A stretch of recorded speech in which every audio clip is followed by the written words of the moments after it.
Hey guys, welcome back to the Pulling Curls podcast. Today on episode 146, we are talking about admission, not admission of guilt, admission to the hospital. Let's untangle it.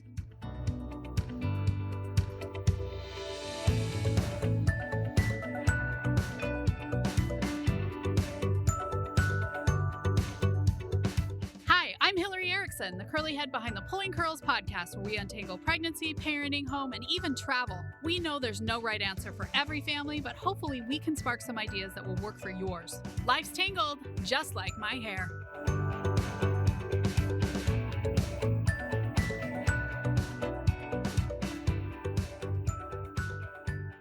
Today's guest, I first met on Pinterest. I just thought she had great pregnancy content. She ran a blog at the time called The Habibi House. Now she's everywhere. She's totally hot on Instagram.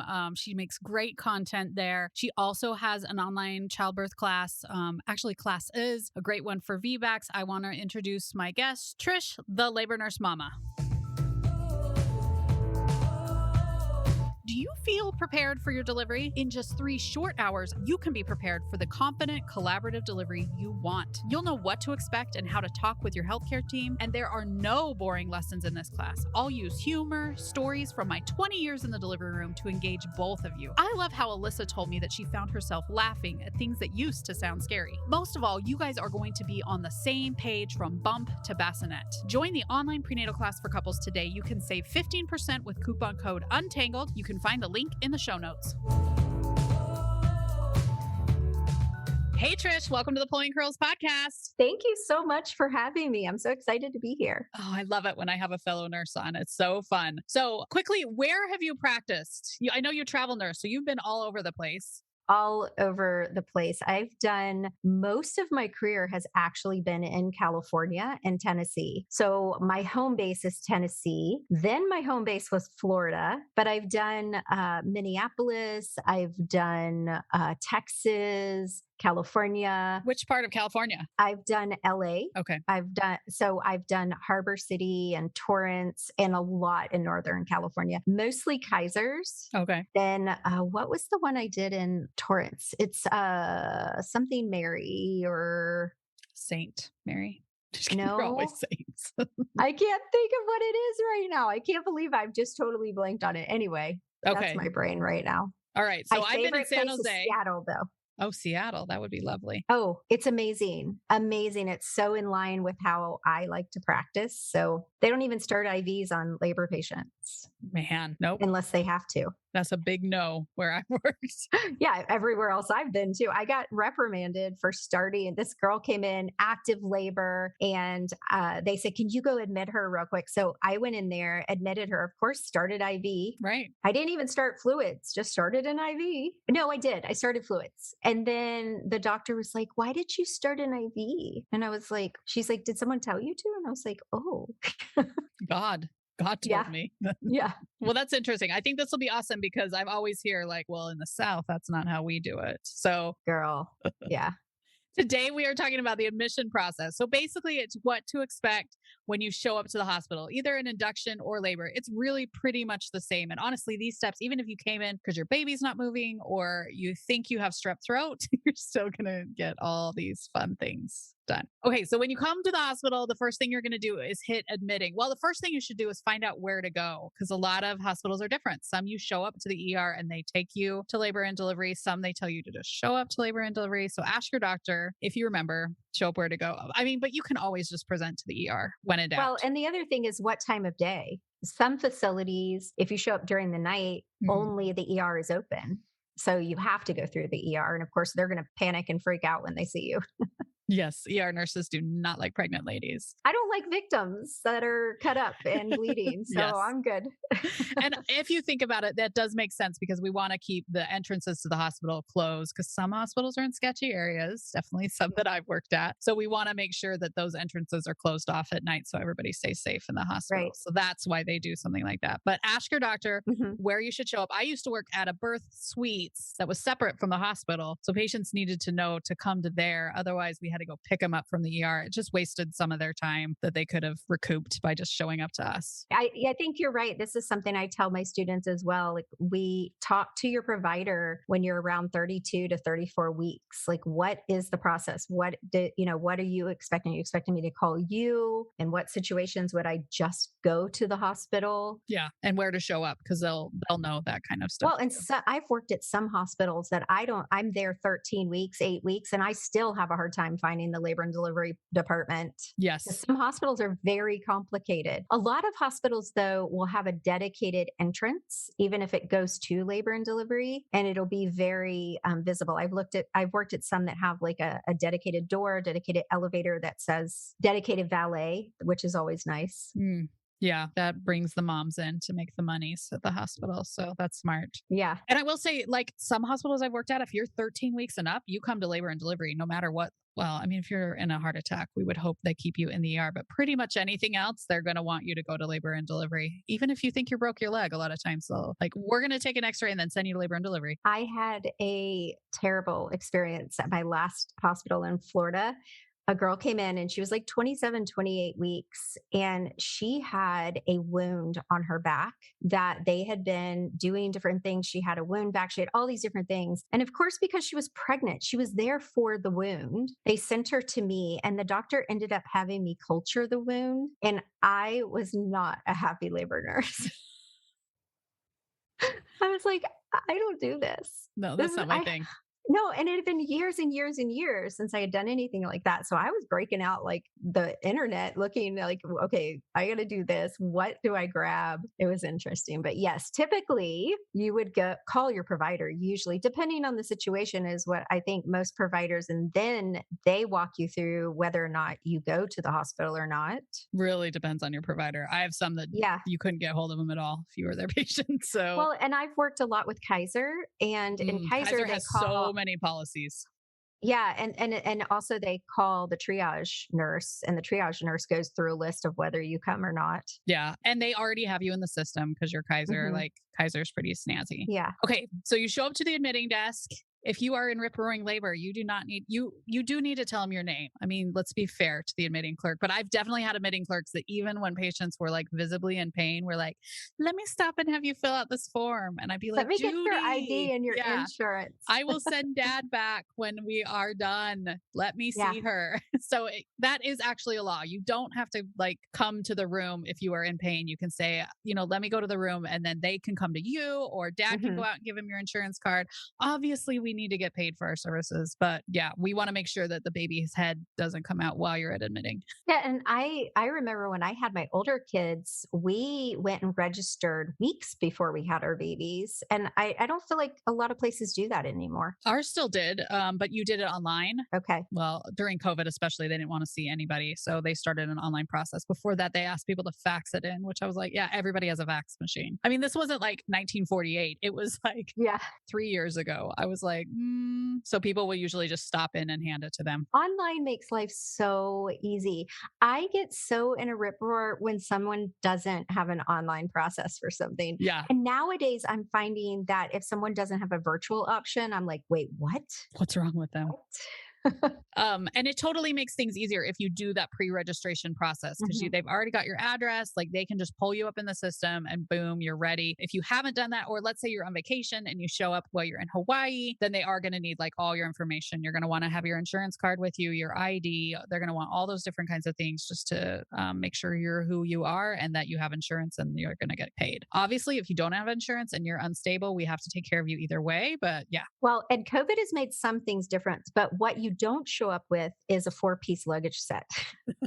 You don't need all your stuff. I always tell my parents to leave all the things in the car except for what they need during labor, because it really makes it hard on your partner or your family or whoever, or your nurses, to move stuff to your postpartum room when you can just leave it in the car and someone can go grab it. Yeah, it's just more stuff in the room. Mhm. And nurses tend to get a little bit nervous when the room starts to get packed, because if there was an emergency, we want lots of room to be able to move the bed, grab the baby, all these different kinds of things. We have all these scenarios going on in our head. Well, and the other thing is, if for some reason you end up needing a cesarean, then all that stuff's going to be moved out because you're not typically in most hospitals, you're going to go to a PACU recovery room and not back to your labor room. So that sometimes is difficult as well. So keeping in mind that you may not be able to have your eyes on your stuff all the time, really, I think just bring in one labor bag. Yeah, I'm a big fan of that. And it should be pretty small. Yeah. And stuff for the dad that he can have in case your labor is long. So, Yeah. so yes. So now they've come to the admitting desk.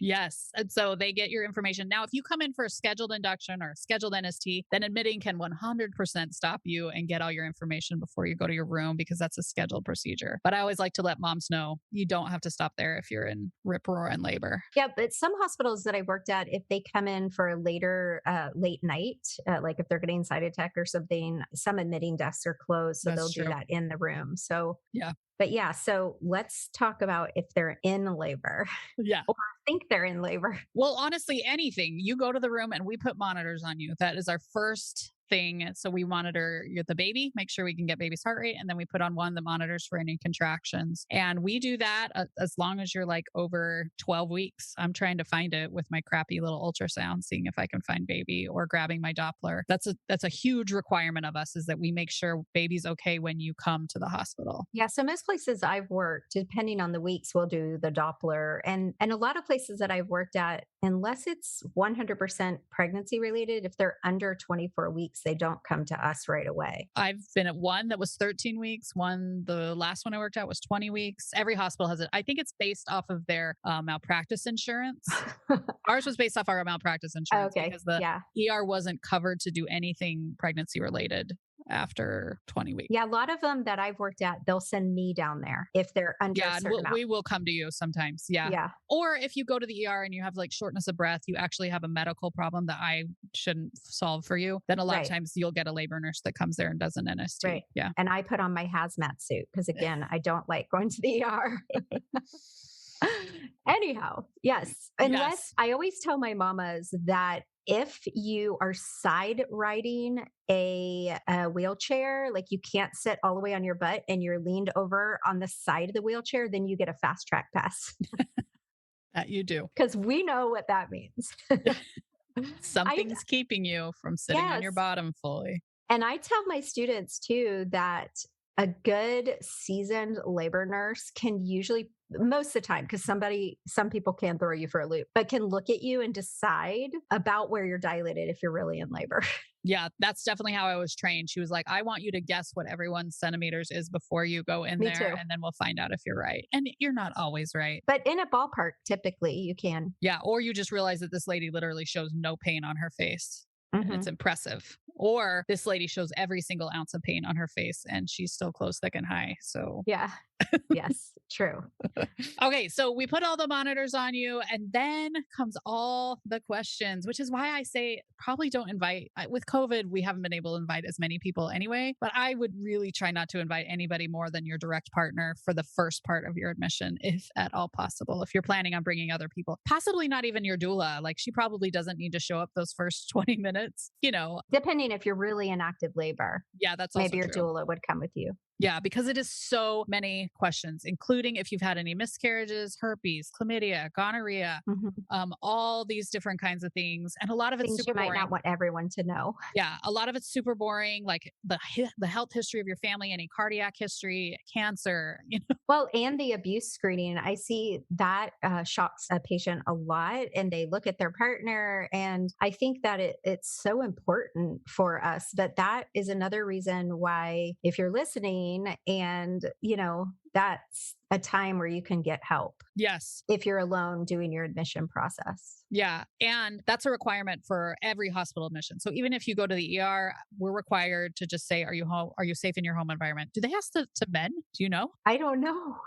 I don't talk to men in the hospital unless they're a partner. I don't ask them questions. And just a side note for any partners, we cannot give you Tylenol or ibuprofen. We can't. No. Yeah. I don't treat men. I don't know about that. You have the Y chromosome. I literally have no idea unless you're super tiny. If you can fit in my hand, I'll treat you. But that being said, for the abuse questions, don't be offended. Like, it is state law, like, or it's everywhere. We have to ask. We have to ask that. And it's really important because a lot of people being in the, like, being admitted or being a patient or being seen by a healthcare provider are sometimes the only people that these people see on the outside. So it can be a really important lifeline. Yeah. And sometimes I ask the question during admission and then I'll ask them again, like when we're alone in the restroom, like, everything cool with you guys? It's weird when we ask that question in front of them. So It is. It's awkward. yeah, but Yeah. at the same time, I also don't know that it helps their relationship when I'm like, can you step out, please? Yeah. Well, and that's what I was saying, like that if you're listening and it is like you do need some sort of help, like your labor nurse is your best advocate. Like that's tell her. Yes. Even more than your doctor, because your labor nurse has all the resources at the hospital, like at her disposal, where the doctor literally just asks the nurse to do things. Yeah. We really run the show. Pretty well. As far as like getting you help or anything like that, we really just hand it off to social work. And the only way you're going to see social work is if you ask us. So really, yeah. But there's lots of important questions. And I think a lot of people are surprised because they probably haven't had a whole lot of like admissions to the hospital previously, like surgeries. Most of them, this is their first time. Yeah. So you're just unaware that we go through all of those like very quickly so that we can move on to other things. Whereas when you're at the doctor's office, a lot of times you're filling out the form, or I don't know, it doesn't seem as bad as when we're admitting you to the hospital. It's just so many questions. So just be Especially prepared if for that. you're in labor. Yeah. You're like, shut up. Yeah. And if you're in rip roaring labor, usually we have one nurse, hopefully, if we have enough staff, who's asking the questions, and then one nurse who's like doing the things. So hopefully, that can happen. And if you're just like About to blow. you just move on, Yeah. we can definitely ask the cancer and the cardiovascular questions after you have your baby. Yeah. Yeah. So what is your thought about when someone is admitted and they're in active labor and they don't want to lay down during the admission questions? then we sway together. That's okay. Good. I'm glad. But I do need to find the baby first. Like if they were Right. just coming in like, I want to sway and I don't care if you can find the baby, that would make me extremely nervous for liability issues and which I all don't the think other any stuff. mom would say that, but I definitely have put the monitors on the ball next to the bed if I can get them. If I can get them, I'm willing to do whatever we need to do. I mean, I'll literally do anything as long as I can see the Yeah, baby's heart rate. exactly. Well, not anything. I know some labor nurses are very like they want to get you in bed, get the monitor on, do it a very specific way. And I think as you've been a labor nurse a long time, like I can do a vaginal exam if she's pretty much on her head at this point. The only way I can't do it is if they're literally sitting on the hole. Otherwise, Yeah, exactly. and even then, I could probably give it a try. Yeah. But I remember when I first started, I had to be on one side of the bed. They had to be in a certain way with their legs in a particular way. I was like, it was just all this mental setup for me to be able to do it. And I think you guys have to realize that too. I know I've seen a lot of people like there was a new nurse who did an exam and it was wrong. And I'm like, it happens. And people don't have any idea how hard it is to learn how to do a cervical exam as a new nurse. So we do have to give some shout outs to new nurses out there who definitely have a routine. I remember I had somebody come in to blow out a baby and I was like fumbling with the IV and my preceptor was like, the baby will still come out if we don't have an IV, but it will, we have to get the delivery pack in the room so that we can cut the cord, Hillary. Yeah. Well, and I've told my students before, because we've had discussions about that as well, that it took me a long time to really be confident in my cervical exams. And even as a seasoned labor nurse for 16 years, there were times where I was like, what am I feeling? And I would get someone to come check behind me because that's just being humble. Well, I've even had doctors that are like, what did you think that was? Because sometimes there'll be a scar on the cervix or, they'll say they haven't had a procedure, but it really seems like they've had a procedure done. And also sometimes the head's just real wonky. Or a lot of vaginal folds. Yes. So yeah. There's a lot of wonky was one of our biggest terms. I don't know. That's real wonky in there. Yeah, I say that too. Yes. It's a lot. That's a whole nother podcast. Yeah. So they may check your cervix. They may not. Sometimes if we had a direct admission for an induction and they'd just been checked in the office, if they were just going to start PIT, sometimes I would just be like, I trust that doctor. it's documented in their chart. We're just going to start PIT. But most often we're probably going to want to check your cervix just to see what's going on. And you can check out that podcast I had recently about refusing cervical exams if that's in your big plans. Yeah. Well, and I'm very much an advocate of cervical exams when necessary. And I tell my girls, like, it's good to know a baseline, like to know. I think it's really hard to get out of that admission one. Well, yeah. And especially if we're not sure you're actually in labor. Yeah. I mean, you could have a bladder infection. Like you could come in feeling like you're contracting. We're seeing contractions. We could be like, okay, we're ready to go into labor. But if we check your cervix and it's closed, thick, and high, and we're seeing contractions, we're like, then we think, okay, what else is going on? You know? Yeah. So it would do a disservice if we didn't just do that simple thing. Right. So, all right. So after all the questions, usually I did the exam like in the middle of the questions, just to, break things up a little bit. Make it a little more fun. Yeah. And then most places, vital signs. Oh, vital signs. Yep. They're going to put a blood pressure cuff on. They're going to take your temperature. They might take your oxygen saturation. It depends on the hospital. They'll probably, during all those questions, usually they do an initial assessment. So the nurse is going to listen to your lungs, your heart. She's going to check swelling, reflexes, check your pedal pulses, like really important things. Yeah. So it's just like the nurse is finding out what seems normal for you, because we don't know in a half an hour if things could be very, very different. I've had patients show up for an NST and within 30 minutes, like they're breathing hard. And I'm like, this isn't normal for her, So nurses are always watching. And signing consents. You're going to, in some hospitals, those have been simplified over the years, don't you think? Like, do you remember? I think it depends on the hospital, don't you think? Gosh. Well, I've done a lot. One of mine in San Jose, we had 8 consents. Yeah, no. Well, and I remember when I first started and I did paper charting and we had to write every darn thing out. And on we the consent? Yes. It wasn't like a pre-printed consent? It was at the place that I started at, it had a lot printed, but then it had a line or a section, like a paragraph of lines. And we had to write down like starting the IV, cervical exam, like all the things. Wow. When if you missed something, you were just up a creek. Well, they had one taped on the wall. Yeah. Why didn't you? I don't know. That was back when we had to hole punch too. Yeah. So most hospitals are definitely going to have you sign a consent of admission, which means we can touch you and that you're going to pay. Basically, it's a super long one. So bless you if you're going to read the whole thing. Most people don't, although I'm sure an anesthesia consent. An anesthesia. If you're planning on an epidural, we did a consent for vaginal delivery. An apostille episiotomy. Yeah, we did that. That was one thing we had to write on there too, and vacuum. We had to write that too. Yeah. If you're having a C-section, then there would be a separate consent for a cesarean section. If you're having your tubes tied, there would be a separate consent for that. And then the hepatitis B immunization, but either parent can sign that. If you say that guy that's with you is the dad of the baby, then he can sign it, or you can sign the hepatitis. And some people, I think, sign one for maybe the erythromycin and the vitamin K, but I've never worked at a hospital that signed for those. I have had some that sign for that as well. But at one of my hospitals, we had to sign that they knew they had to take baby home in a car seat. There was a consent for that. And a jaundice one. I don't think I've ever had to do that. San Jose. I don't know. Yeah. I don't remember. I'm trying to think of any weird consents I've had.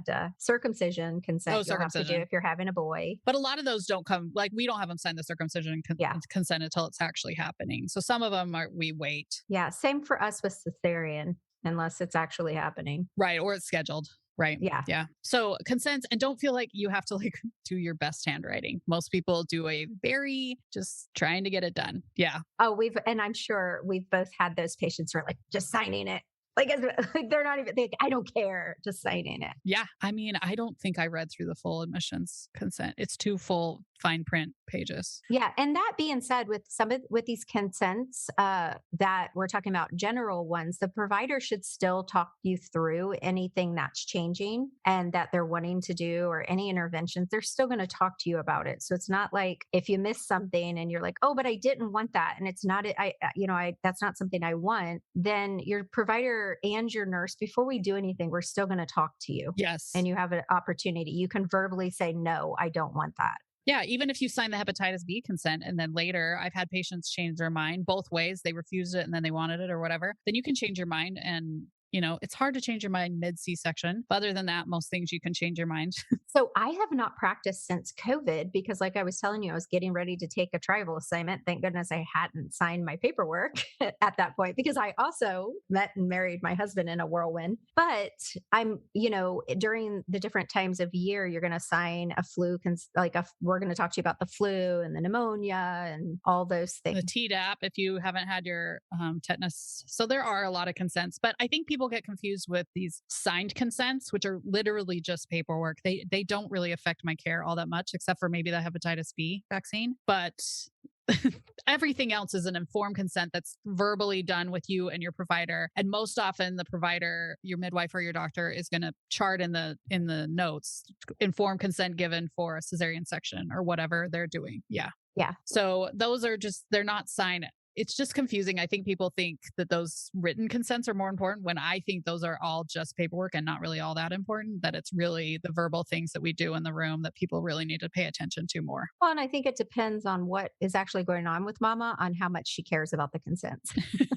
Because if she's in active labor, she is just going to want to sign it and get it out of her face. Yes. And the other thing that we do during admission, which I said Seattle does differently, is start your IV and do lab work. Yeah, most places are at least going to want to do lab work, which you can refuse either of those things. I mean, you can refuse anything, although I think if you refuse to sign the admission consent, we just say sorry, right? I don't know. I don't Never think I've had a ever had patient anyone refuse do to that sign that. because it's basically just a consent for us to take care of you. Yes. I've never had anyone refuse that. So. Yeah, but you can refuse the IV, you can refuse the labs, but I would definitely encourage you that if that is your plan, talk with your provider early because those can have consequences. And you may think you want to refuse the IV, but once you get there, and you talk it through with the nurse or whatever, you may change your mind, which is 100% fine. You can just have plans that change. Well, and most of my students and my followers on Instagram know that I am like the most laid back, like hippie labor nurse, but I personally did a hep block or a saline lock because and this is what I tell my students. If you're going to be in the hospital and you're going to have a hospital birth, I mean, obviously anywhere, but in the hospital, if there is some emergent situation, I personally would want a calm nurse, calm situation to have my IV placed because I have had all unmedicated babies. I do not like the IV. The IV bothers me more than anything else when I'm in labor. I know that's silly, minus my OP baby. That bothered me a lot. But other than that IV site, and they always put it right in my wrist because I have beautiful big fat veins right there. But I personally would rather that than in an emergent situation, everybody running around and trying to get things done. The last thing I want is someone trying to start an IV on me. Yeah. And I don't think people realize that when the emergency starts, your body like takes all those veins, all that good blood flow that's in your veins and just shunts it to the middle of your body. So it's so hard to get an IV in the middle of the emergency, not to mention all the pressure that is on the person who needs to get in that IV. It's like 6,000 times harder. Yeah. That's what I tell my girls. Like, I want a very calm, not pressured nurse putting my IV in than someone who is just running in to help. Yeah. And I've not met her. Right. And it's just going to add to the confusion at the time. Right. Yeah. I am a huge fan of the saline lock. Huge Me fan. Too. Yeah. And I'm very laid back. Like, and like I told you before when we talked, like I tell my girls, there's no hard no's or yeses. You can refuse anything in labor and delivery, but you need to do your education and understand when it's necessary and when it's needed, because all of these interventions that we do, although I will 100% say that they are overused, there are legit reasons for them. And thank you God that they were invented because a lot of them have saved a lot of lives. It's just when they're used out of convenience is the problem. But the only way that you're going to know, like, okay, this is good for my situation is through education. Yeah. Or this is right for me. Yeah. And talking with your provider early on, because I know a lot of people will say they don't want an IV to me when we admit them. And the provider, I'll call them and they'll be like, I literally had no idea. We have talked for hours and she never brought it up. Yeah. And they want to come over then and have a face-to-face talk with you because it really is a serious choice if you're choosing not to have an IV because you can bleed so quickly in labor and delivery. And they don't want that. They do not want that. Also, they cannot put in an IV to save their lives. Do never have your OB consider putting in an IV. No. No, I agree. There's other things that we do better in labor and delivery Yeah. than the providers. But yes, I agree. And I'm super laid back. And again, if one of my students or one of my patients is like for sure does not want an IV, does not want a saline lock, I will support them, but I will just give them my opinion and my, best thoughts on that. Yeah. And that's what they're going to do in the hospital too. But it does make your nurse nervous the whole time. She's going to be watching for any bleeding. They probably will encourage you to get a shot of Pitocin after the baby's born just to make sure that you can not bleed as much. But yeah, it just makes everyone really nervous. Yeah, yeah, and I personally don't like IVs, so I don't want it stuck in. I don't want one put into me in an emergency at all. They usually are in a very wonky place. It could be in your forehead. You have no idea. Yeah, no fun at all. All right, so now they have an IV. A lot of places will run fluids. Yeah, they can put in fluids. If you want an epidural, then they're probably going to start fluids.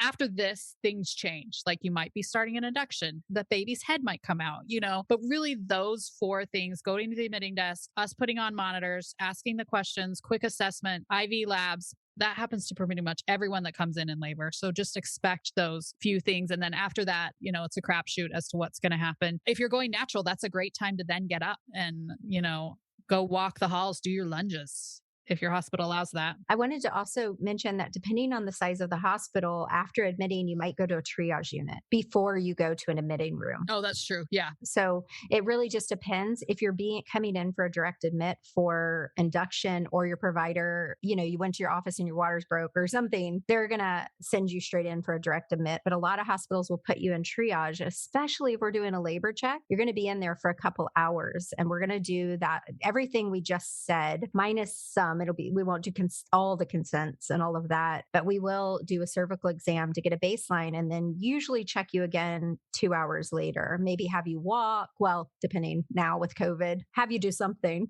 I'm sure they encourage movement. I mean, that would just be insane to tell them to just lay in the bed for 2 hours. Yeah. And then we'll check you again just to see, because labor, the only way to really know you're in labor is if there's some change happening. Yeah. Unless we check you and you're like 5-6 centimeters, then yes, we'll shoot you to a room. Yeah. Or like we said, you come in and we look at you and are like, okay, just put her in an admitting room. We'll check her in there. Yeah. And sometimes we're wrong. Sometimes we're like, dang it, now I have to change all the sheets. But yeah. Usually not, though. We're going to say that. Yeah.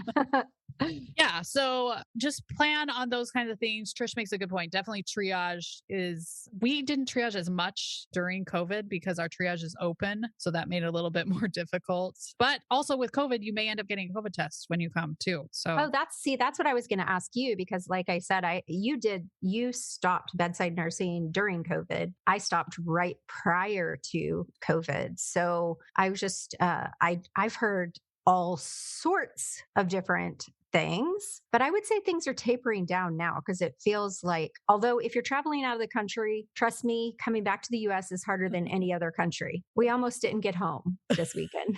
I was like, there's no restrictions in the US. Why?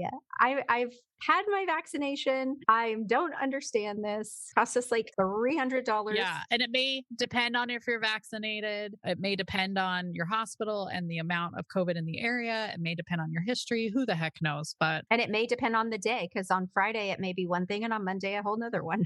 Yeah. Or they may be out of COVID swabs. Yeah. Because that's the way hospitals are running lately. Yeah. Yeah. So I think the admitting process sometimes is really like people get nervous about it, mostly because all those questions can feel really overwhelming. But I promise you, if your mom goes in for a knee, or, if you got a boob job, they're asking all these same questions. It really is just very normal, maybe less on the chlamydia gonorrhea front, but other than that. Well, and the other thing to note is when they go to postpartum, their new postpartum nurse is also going to do some questions and an assessment, not as much as we do. And when you get a new nurse, yeah, they do a quick assessment. They might, again, ask you about like baby meds, like any birth preferences. Oh, that's a good point. Birth preferences. Because that I get asked all the time. When do I give that during admission? Just as soon as you can. Yeah. Yeah. And then usually we hook that into your chart, but sometimes birth references change, like you don't want an epidural, you get a new nurse who comes on. She'll be like, how are you doing? Are you thinking about anything different? I think a new nurse is so great. It's just a fresh face and like a fresh breath of air in the room. So. Yeah. And I, as a nurse, when I would take on a patient who has been there, I always went through her birth plan as well and talked through it, even though she's been there 8 or 12 hours. Yeah. I'll talk to her about it as well. And just, and I think that's important. Heather from A Life in Labor, we used to have a birth course together. And one of the things we had talked about is if you have a birth plan, know why you have what you have in it, understand it. Because I think a lot of people just like will put stuff in their birth plan, like at least in my career, I've seen. And when I really start talking to them about it, they're really not sure why they. Well, I think a lot of them get it off the bump or something, Yes, right? yeah. And they just start checking boxes because it sounds good, right? Or they print one that's pre-filled. And I think it's the power of the birth plan. I call it a birth map, but the power of the birth map is not the birth map itself. It's the time and the education and the decisions you've made to put into them and just knowing the things. Yeah. I think that's more important than printing it Me out too. or having it. Yeah. I loved it. I had a patient who had it color coded in marker and stickers once. And I was like, I love this so much. I want to take it home. The best. So this is off track. Sorry, people, but the funniest one I've ever had. We had one where the girl put on she did not want anyone to make eye contact with her butthole. All right. Yeah, I was like, don't plan on it. Yeah. And there was something else on it that was really funny, but now I can't remember. And like she wasn't my patient, so I never got to find out, like, is this girl just trying to be really funny? Or does she have like some real paranoia about it? I mean, that being said, we had a doctor who checked everyone's bum hole after a repair. So yeah, I hope he didn't make eye contact. Yeah, hopefully not. Yeah. So yeah, that would be a whole nother podcast episode, like the funniest things you've seen in labor and delivery. Oh, I don't think anybody wants to hear that. Probably moms who've had many babies want to hear it later on. Yeah. No, maybe other labor nurses or the funniest words that you've heard come out of people's mouths. Yes. So yeah. Probably, yeah. Yeah. Anyway, don't be intimidated by the admission process. It's so normal and it can be overwhelming. So just communicate that. If you're just like, hey, can we take a break from the questions? I just want to sit here and like chill out for a little bit. I promise you, the nurse still has other paperwork she could throw in between because it is a long process for your nurse as well. When I started, it would take me like 2 hours to get through an admission and then you could just rattle it off by memory. They're like, you've got to get this down to an hour. And I was like, I can't even imagine. No, I know. And it's so funny because like I've gotten to where at some places, especially because I did a lot of Kaiser with the exact same Epic program, I got it down to where I know them by memory. The other thing I was going to say that I think is really important, if you have a good labor nurse, this is not going to be an issue, or a seasoned, I wouldn't say good. I would say seasoned. If you are contracting, you can stop answering. Don't feel obligated. If we're like, so do you have any history of blah, blah, blah, and you're in the middle of a contraction, we'll look over if you don't answer and we'll stop and wait for you. Yeah. That's fine. Yeah. Don't feel obligated to speak when you're contracting. Yeah. And sometimes on those real easy questions like mom, dad, do they have anything specific? You can even point to your partner as long as they know. And I'll let them answer some of those, easy questions like that. They can't answer if you're safe in your home environment. I wouldn't take a dad's answer for that, but yeah, no, or anybody. Yeah. Might be the mother-in-law that's you're not safe from. I don't know. The dads are always like, I'm the one that's not safe at home. And I'm like, I don't care about you. Yeah. Yes, we like you and all, but we just don't. Yeah. So admission, it's something everybody goes through. Don't be intimidated. Make it work for you. If something's not working for you, talk to your healthcare team because we can adjust it. But most often we're just trying to railroad it through so that both of us can get done with it. Yes. Yeah. And it does feel long, especially if you're in labor. Yeah. But if there's sometimes you want to take a break, the nurse can go out and do other things. She can witness your consent. She can go, get your lab work ready, all these different kinds of things. There's other things she could be doing to give you 5 or 10 minutes off of the questions. So exactly. Don't be afraid to talk. All right. Thanks so much for coming on, Trish. Where can people find you? Thank you so much for having me. So you can find me on Instagram. It's labor.nurse.mama or the blog, labornursemama.com. And also on my new podcast. It's The Birth Experience with Labor Nurse Mama. And I'm sure that's on all the podcast platforms, right, Trish? I think so. Yeah. My first episode is tomorrow. So we'll see if everything's going right.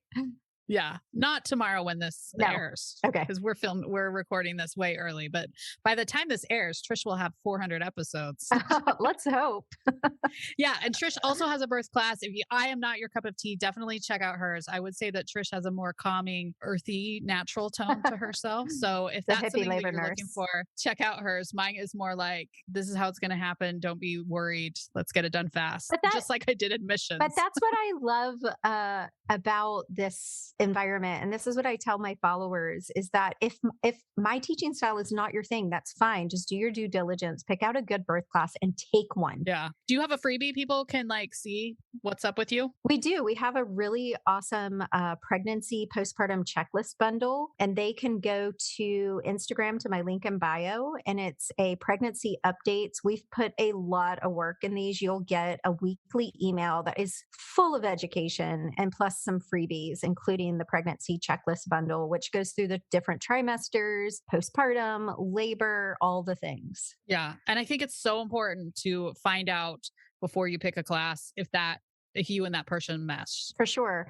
And my class is kind of funny because I'm kind of like a stand-up comic a little bit. And some people do not like that. Some people absolutely love it. But I think some people are like, this isn't a funny experience, Hillary. I don't know why you're bringing in Well, humor. and the same for me because I'm very blunt and I definitely am not your typical labor nurse in certain ways. I definitely lean towards like being like a hippie type doula labor nurse, although I am very much about the importance of us and the medical team and all of that. But you're right. And I do have free birth workshops that I do. We open up our birth courses for live enrollments 4 times a year. And we do a lot of free teaching during that week. And that way they can come and they'd be like, oh, her voice really annoys me, or she's way too blunt. I can't deal with that, or what have you. So I think it's important. Yeah. Find the person that works for you. There's a few great hospital-based classes out there. I would stay away from the home birth-based classes because you're just not going to learn the same kind of things as you are. I always say mine is hospital based because if you're having a home birth, do not take my class unless you're like, just in case I go to the hospital. Well, and mine, I have a lot of students who do home births and birth centers. Mine very much focuses on mindset and a lot of the things and a lot of holistic healing and food you can eat for recovery and stuff like that. So I think it is a little bit different, but I think you're right. Like, I think making sure that, because the fact is birth is not predictable. And so I think it's good to be well-rounded. And, even if you're out there and you're planning a home birth, I think it's really important, like you're listening to this, obviously, it's really important because I think a lot of home birth moms who end up transferred to the hospital are really in a world of trouble because they have no idea what's going on around them. And no matter who you are, being admitted to the hospital, and typically for a pregnant mama, it's the first time she's ever been a patient herself. It's a little disconcerting. It's like going into a foreign country. Yeah. So I think it's important to be prepared for that because the more prepared you are for things, the less fear you're going to feel. And you and I both know that fear during labor can really be a beast. Yeah. I think there's so much benefit for, oh yeah, she said this was going to happen. Mm-hmm. And Hillary's clearly an expert, even though I don't feel like an expert a lot of the time. But I am an expert on, yes, this is going to happen next. Then this is going to happen, Yeah. And I think it just feels like, okay, like when you're taking directions from somebody and you're like, oh yeah, they said there was a White House. Oh, they said there was a Circle K. Okay, good. We're on track. They said that my head was going to spin and I was going to want to hurt someone during transition. It's true. It's perfect. I'm normal. This is normal. I'm not weird. Yeah. Yeah. All right, Trish, go ahead and check out Trish, you guys, and we'll talk to you later. Thank you so much. Okay, guys, I really enjoyed that episode. Of course, I love talking to a fellow nurse, but I think admission is where a lot of the now I'm submissive to this hospital happens, just because we stick you in that bed, we stick the monitors on you, put an IV in you, that puts you in a very submissive situation. And it doesn't have to be that way. You don't need to feel that way. We're not meaning to have you feel that way. It's just kind of what ends up happening. We kind of have to be above you to put in your IV. It would be hard for us to be at an even level. Anyway, I just don't want people to be intimidated by the admission process. So that's why we went through it today. I hope you guys enjoyed it. Stay tuned for next week's episode where we are going to talk about mom shaming. As I peruse TikTok, it's everywhere, and I just wanted to chitty chat about it for a bit. And if you're looking for just pregnancy information, the week after that, I'm actually going to have one of my favorite TikTok doctors on to talk about routine things that we normally just routinely do in the hospital that you may want to refuse. So stay tuned. Thanks so much for joining us on today's episode. We know you have lots of options for your ears, and we are glad that you chose us. We drop episodes weekly, and until next time, we hope you have a tangle-free day.